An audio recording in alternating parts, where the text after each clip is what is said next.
자, 이제 드디어 오늘 썸네일에 나온 대로 삼성전자 지배구조 개편과 나스닥 상장에 대해서 특집으로 마련한 순서인데요. 제가 그 2주 전이었죠. 이재용 회장 1심 판결 앞두고 원래 이거 한번 분석해드리려고 하다가 예상 외로 검찰에서 징역 5년 중형 나오는 바람에 일단 삼성 내부 측에서도 쇼크 먹어가지고, 그리고 저도 이제 좀 당황하면서 시간이 이제 흘러갔는데, 우선 이재용 회장이 상속세 2조 9천억을 이제 납부해야 되는데, 뭐 삼성 일가 입장에서는 사실 뭐 돈이 없어서가 아니라 최대한 좀 생색도 내면서 또 성실한 납세자의 모습을 대외적으로 연출하기 위해서 이제 분할 납부를 신청했다, 뭐 이거죠. 근데 이 상속세가 또 조심을 해야 되는 게, 제가 아는 분이 할머니가 이제 돌아가셨는데, 그 할머님이 대단한 분인 게 이북에서 애들 데리고 홀로 내려와 가지고 동대문에서 장사를 시작하셨는데, 처음에 행상부터 하다가 나중에 동대문 시장에 점포를 한 40개 가지게 되셨대요. 엄청난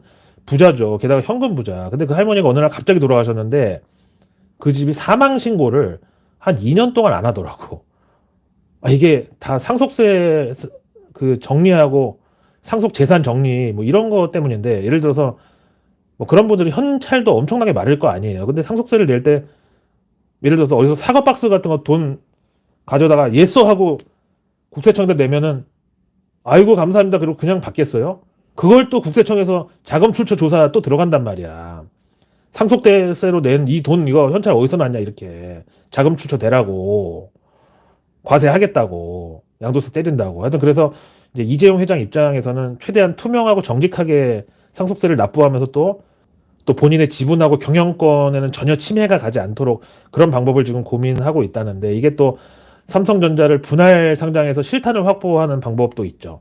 일단 현실적으로 봐도 지금 이재용 회장이 납부해야 되는 상속세 2조 9천억이면은 이제 2026년까지 분납해서 매년 5천억 정도씩을 내야 되는데, 이재용 회장이 갖고 있는 삼성그룹 지분이 물산 18.1, 전자 1.4, 생명 10.4, 화재 0.1, SDS 9.2, 엔지니어링 1.6 이렇게 되는데, 작년 2022년 배당금 기준으로 해서 이재용 회장이 받은 배당금만 삼성전자가 1,408억, 삼성물산이 779억, 삼성생명에서 626억, 화재가 6억, 삼성 SDS에서 227억을 받았어요. 근데 이제 이걸 다 합쳐도 연간 5천억을 내야 되잖아. 근데 그거에 3분의 2 정도밖에 안 되죠. 그래서 최근 이재용 회장이 삼성 SDS 지분을 매각 검토 중이라는 그런 뭐 풍문도 있는데, 이거는 거의 마지막 수단인 것 같고 최후의 어떤 카드인 것 같고, 또 이부진 호텔신라 대표나 홍라희 여사나 이런 분들은 상속세 마련을 위해서 그냥 과감하게 지분 매각하고 담보대출도 받고 이러는데, 이제 이재용 회장은 입장이 다른 게, 삼성그룹 내 지배력과 경영권 방어를 위해서 어떻게든지 지분 매각만큼은 이제 피하려고 그러는 상황이죠. 근데 이 모든 상황이 지금 언뜻 보면 상식적으로 이해가 되세요? 아니, 삼성이라는 대한민국 초인류에다가 세계적인 반도체 그리고 IT 종합 그룹사가, 그것도 평소에 관리의 삼성이라는 별명까지 붙어 있는데, 상속세 마련도 그동안 안 하고 도대체는 뭘 했냐. 이거는 내막이 이렇습니다. 그 이건희 회장님 살아계실 때 우선 지주사 전환을 하고, 거기서 이제 지배구조 개편을 통해서 이재용 승계 구도를 마련해 놓고, 그 다음에 이제 이건희 회장이 천천히 스텝다운 한 다음에 후선으로 물러나 계시다가 이제 뭐 천천히 이제 인생을 마감한다, 이런 시나리오였는데, 중간에 갑자기 이건희 회장님이 쓰러지고 의식불명에 빠지는 바람에 전혀 이제 준비에 착수를 못했다. 거기다가 이제 돌아가시고 나자마자 바로 이재용 부회장은 사법 리스크 걸려가지고 법원 불려다니고 막 구속되고, 그런 과정에서 손발이 묶여가지고 하다가 이제 시간만 흘러가고 결국 또 딱히 준비를 못한 상황에서 이제 상속세를 때려 맞게 됐다, 이거죠. 그래서 정말 이제부터가 중요하다. 그게 바로 오늘 특집의 제작 의도입니다. 그렇다고 뭐 아예 무대책으로 그냥 삼성이 손 놓고 있었던 그런 건 아니고, 나름 뭐 시뮬레이션도 몇 번 했던 걸로 아는데요. 삼성 그룹 내부에서 그 비싼 BCG, 그 보스턴 컨설팅 그룹의 거버넌스 자문 받고 내부 검토도 하고, 그리고 뭐 법무팀하고 나름 대형 로펌도 선임해가지고 액션 플랜도 짜보고 이렇게 했던 건데, 사실 뭐 김앤장이든 BCG든 방법은 뻔하죠. 이재용 회장이 자기 지분 희석 없이 상속세 재원을 마련을 하는 합법적인 방법이라는 게 당연히 삼성전자 내에 있는 사업부들 분리해가지고 나스닥이든 어디든 하여튼 분할 상장을 하는 게 최선의 방법이라는 거를 아니 누가 몰라. 여기 있는 저도 알고 여러분도 알고 솔직히 다 알잖아요. 삼성 내부에서도 알고. 진짜 삼성그룹 전체는 말할 것도 없고 삼성전자만 해도 진짜 그놈의 카카오나 SK처럼 문어발식 계열사 분할 상장하려고 맘만 먹으면 여기는 문어발 수준이 아니라 지네다리 수준으로 아니 강아지 풀 이파리 수준으로 쪼갤 수가 있어. 당장 굵직한 것만 봐도 반도체 파운드리 뭐 스마트폰 가전 자동차 전장 AR VR AI 로봇 사물 인터넷 디지털 바이오 정말 한 500개는 계열 분리할 수 있어요. 근데 문제는 여론인데 아무래도 이제 삼성전자라는 위상이 늘 말씀드리는 대로 우리 개별 소액 주주들도 있겠지만 뭐 국민연금부터 각종 연기금 막 은행 보험사를 다 삼성전자가 국내 주식 비중 1위란 말이야. 그러니까 어떻게 보면 전 국민이 이해 당사자죠. 또 주주들도 이제 오래된 분들의 경우는 예전 이병철 회장 그 창업주 때부터의 인연이라든가 아니면 이건희 회장 때부터 삼성에 대한 로열티가 있는 그런 그 전통 부자들도 많고 그래서 이제 물적 분할을 하면은 비난받을 가능성이 높다 보니까 요거는 피한다고 해도 사실 인적 분할도 이게 웬만큼 기존 주주들한테 보상을 해주지 않으면 또 여론이 좋지 않을 거고요. 그럼 이제 또 본인 재판에까지 영향을 미치는 거니까 소탐 대신할 수 있죠. 사실 저 개인적으로는 이건희 회장님 하면은 또 생각나는 게 2001년도였나 하여튼 제가 한여름에 당시 여친하고 이제 야 우리 어디 휴가 좀 가자 그러는데 정말 어디 사람 진짜 없는 외진 데로 가려고 알아보다가 그래 한여름에 스키장으로 가면 되겠다. 그래서 그 보강 피닉스 파크 콘도를 잡았어요. 그래서 이제 2박 3일 있으려고 이제 갔는데 첫날 갔더니 진짜 사람이 한 마리도 없는 거야. 그래서 야 이거다 해가지고 이제 신나게 놀고 있는데 다음날 아침에 일어나니까 밖에서 무슨 트럭하고 막 버스 소리 같은 게 계속 들려. 그래가지고 그 발코니 나가서 봤더니 관광버스가 수도 없이 들어와. 몇십 대야. 그래가지고 나중에 1층 내려가서 봤더니 현수막이 붙어 있는데 삼성그룹 신입사원 연수. 그래가지고 거기 이제 뭐 몇천 명이 모인 거야. 근데 다 뭐 같은 티셔츠 입고 또 삼성에 입사했다니까 이제 얼마나 동네에서 프랜카드 걸리고 막 엄마가 친구들한테 전화 막 돌리잖아. 우리 애 이번에 삼성 들어갔어. 막 얼마나 이게 막 그 어깨가 뽕이 막 들어가 있어. 그래가지고 저녁 때 되니까 이제 막 그 신입사원 오리엔테이션 겸 막 공연 같은 거 하는 거야. 마스 게임도 하고 막 그러다가 초대 가수가 나오는데 그때 당시에 하여튼 최고급 연예인들 다 나와서 가수들. 그래가지고 이제 저는 이제 어차피 소리도 너무 시끄러워가지고 실내에 있어봤자 그래가지고 이제 베란다에서 이렇게 보고 있었다. 이렇게 구경하고 있었는데 그 스키장이니까 앞에 큰 광장 그 슬로프 올라가기 전에 있잖아요. 거기 이제 다 모여가지고 이제 막 야구장처럼 이거 막 그 풍선 때리고 막 이런 거 막 하면서 와 막 함성이 엄청나더라고. 근데 중간에 갑자기 사회자가 여러분 지금 우리 회장님이 여러분들을 보기 위해서 이곳으로 오고 계십니다 하니까 애들이 막 우악 난리 났어. 조금 있다가 여러분 우리 회장님이 잠시 후에 여러분들 보기 위해서 여기 도착하신답니다. 연락 왔습니다. 했더니 또 막 우악 진짜 한 5분 뒤에 나 그래서 이건희 회장이 뭘 타고 오려나 봤는데 갑자기 저쪽에서 타타타타 헬기를 타고 와가지고 그 피닉스 파크 앞에 광장에 그 서치라이트 이만한 거 3개를 켜고 헬기가 내려오는 거야.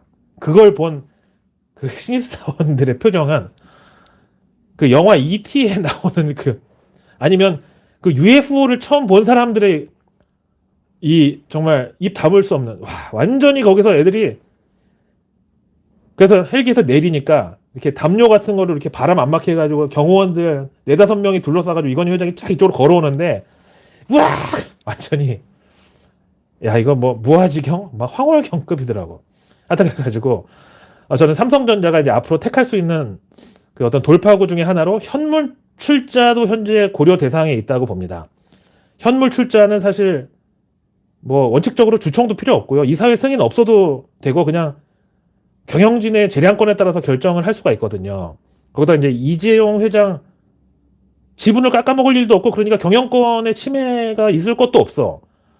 그 현물 출자라는 게 뭐 어려운 건 아니고요. 일단 회사법상으로 주식회사라는 게 다수의 주주들을 상대로 주식을 발행해가지고 그렇게 확보한 현금으로 자금으로 만들어지는 법인 형태고, 그 주식회사의 주식을 취득해서 주주가 되려는 사람들은 보통 주식 대금을 현금으로 지급하죠, 당연히. 근데 그건 아무 백그라운드가 없는 우리 같은 사람들이나 그렇고, 사실 현금이 아니라 현물을 주고 주식을 매수할 수가 있어요. 이게 바로 이제 소액 주주들이나 개인들이 끼어들지 못하는 진입장벽인 거고, 일명 이거를 현물 출자라고 합니다. 근데 여기서 말하는 현물 대상이 무슨 금, 달러, 뭐 귀금속 뭐 이런 게 아니라 토지, 건물, 유가증권 같은 유형자산은 물론이고 특허권, 영업권 같은 무형자산도 이게 다 가능해요, 원래. 그 가치평가는 솔직히 얼마든지 뻥튀기도 또 가능합니다, 근데. 그럼 이제 삼성전자의 경우는 특허권 같은 거는 이미 삼성전자 특허권만 이미 2만 개야. 이거랑 영업권, 그리고 뭐 파운드리 설비, 또 하만카돈 그 자동차 전장에 붙어 있는 지적재산권, 그리고 뭐 이 밖에도 너무 많지. 이런 거 다시 얼마든지 현물로 평가받으면 되는 거고, 이거는 뭐 감정평가사가 붙거나 아니면 경매에다 붙이는 그런 게 아니라 그냥 보유한 기업이 의지만 있다면은 어느 정도 이거 이 정도 쳐줘. 그러면 부풀리는 건 쉽죠. 왜 보통 이제 부모들이 우리 애가 아무리 봐도 천재인 것 같다고 막 그렇게 한 번씩 생각하듯이, 아니 자기네가 가진 기술력, 특허 이런 것들이 우리 회사 입장에서 볼 때는 가치가 이 정도다. 냅다 우기면 그거를 평가하는 쪽에서 아무려면은 그 기업 연구진들, 박사들, 경영진들보다 어떻게 더 잘할 수가 있겠어요. 그래서 이제 아니 뭐 그렇다면 그런 거겠죠. 뭐 이런 식으로 이제 받아들여지는 경우가 대부분이에요. 그렇게 해서 이제 현물 가치를 최대한 끌어올린 다음에 이걸로 새로 만드는 법인의 주식을 맞교환하는 거. 이게 바로 현물 출자의 기술이다 이거예요. 회사법상 물적 분할, 인적 분할 이제 둘 다 반드시 주총에서 3분의 2 이상 찬성표를 얻어야 가결이 되는 사항인데, 이 현물 출자는 주총 안건도 아니고 의무사항도 아니기 때문에 그냥 경영권 가진 사람 맘대로라니까요. 그럼 이제 또 명분이 중요한데, 왜 도대체 삼성전자 니네는 이렇게 현물 출자까지 해서 사업부를 분할하려고 하냐. 그럼 이제 여기에 대해서 삼성전자의 경우는 이제 반도체하고 가전하고 스마트폰 같은 이제 사실 부품과 완제품 두 가지 사업 분야를 동시에 하고 있다 보니까 고객사들로부터 불필요한 견제를 받는 일이 지금까지 많다. 사실 애플이 한 10년 전에 삼성전자를 그 스마트폰 특허 위반으로 제소한 것도 보면은 뭐 어차피 기업 간의 소송이라는 게 뭐 누구 하나 감옥 보내거나 완전 망하게 하려고 그러는 게 아니라 최대한 견제하려고 또 힘 빼놓으려고 그러는 게 대부분인데, 이제 그때 삼성전자가 애플의 반도체를 공급하는 입장에서 사실 뭐 완전히 을이라고 보기에는 현실에서 이만한 대안이 없을 정도로 싼 값에 좋은 반도체를 삼성이 애플에 공급하고 있었기 때문에 어떤 면에서는 대등한 위치였는데, 바로 그때 그 소송이 바로 삼성전자가 애플에 대해서 본격적으로 위축되기 시작한 뭐 계기가 됐다고도 평가를 해요. 예를 들면은 지금 한국타이어가 어느 날 갑자기 우리도 바퀴만 만드는 게 아니라 이제 전기차 시대를 보니까 의외로 간단하다 이거야. 엔진도 없고 미션도 없고. 그래서 우리도 전기차 제조하겠다 이렇게 나왔어. 그럼 바로 그때부터 현대차, 기아 그리고 해외 기업들한테 견제당하는 게 당연한 거 아니겠어요?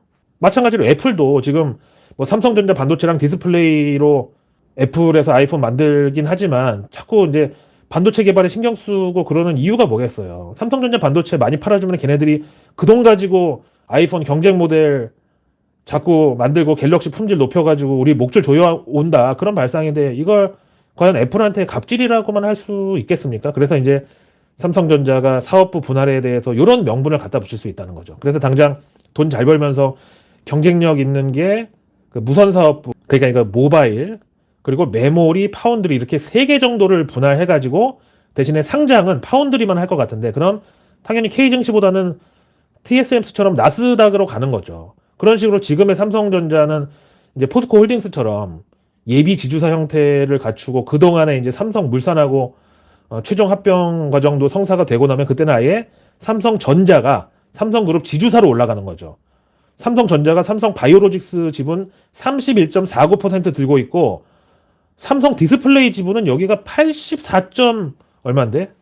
84.78%를 보유하고 있어요. 그 밖에도 뭐 삼성중공업, SDI, 삼성전기, 그리고 제일기획까지 지분을 골고루 다 갖고 있어가지고 지금 이미 약간 지주사 위상으로 이미 구조가 짜져 있긴 하잖아요. 그럼 이런 아이디어에 대해서 외국계 최대 주주인 블랙락은 과연 어떤 입장이냐. 사실 그거는 뭐 지금으로서는 알 수 없지만 앞에 말씀드린 대로 보스턴 컨설팅 그룹에서 거버넌스 컨설팅까지 받았는데 그런 블랙락을 설득한 만한 수단도 거기 다 충분히 들어가 있었을 거라고 보죠. 그래서 외국계도 거의 이재용 일가 우호지분 역할로 잘 넘어갈 거라고 봅니다. 그래서 이 작업이 속도가 붙는 게 바로 내년 1월 달에 이재용 회장의 1심 판결 전후가 될 것이다. 라고 저는 봅니다. 자, 그럼 이제 주말 즐겁게 잘 보내시고요. 주말 동안에는 HTS, MTS 열어보지 마세요. 그냥 쉬시고 가족과 함께 보내세요. 이 2023년의 12월 이 첫째 주 주말은 다시 오지 않습니다.